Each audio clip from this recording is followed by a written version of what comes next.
இன்னைக்கு மணிப்பூர்ல என்ன நடக்குதுன்னு நம்ம எல்லாருக்குமே தெரியும். மணிப்பூர் மாநிலத்துல 50 நாட்களையும் கடந்து வன்முறை சம்பவங்கள் நிகழ்ந்துட்டு இருக்கு.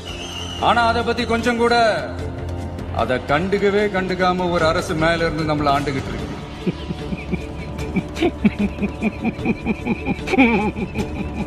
சரி, அங்கதான் அந்த அரசு அப்படி இருக்குன்னா இங்க இருக்கிற அரசு எப்படி இருக்கு? இங்க நம்ம தமிழ்நாட்டுல வேங்கை வயல்னு ஒரு ஊர்ல என்ன நடந்துச்சுன்னு நம்ம எல்லாருக்குமே தெரியும். அந்த ஊருக்கு நடுவில் ஒரு பெரிய டேங்க் இருக்கு, நீங்க பாத்திருப்பீங்கல்ல. அந்த டேங்கை கிளீன் பண்ணலாம் அப்படின்னு சொல்லிட்டு கிட்ட போக அவ்வளோ துர்வாசம். அந்த டேங்குக்குள்ள எட்டி பார்த்தா மனித மலம் ஆர்டிபிஷியலா போடப்பட்டிருக்குது. எடுத்துட்டு யாரோ கொட்டுன மாதிரி இருக்கு. சமூக நீதி பேசுற இங்க இருக்கிற அரசு அதுக்கு எந்த விதமான ஒரு நடவடிக்கை எடுத்த மாதிரியே எனக்கு தெரியலையே. அவர் கேள்விக்கு பதில் சொல்லுங்க மாமா.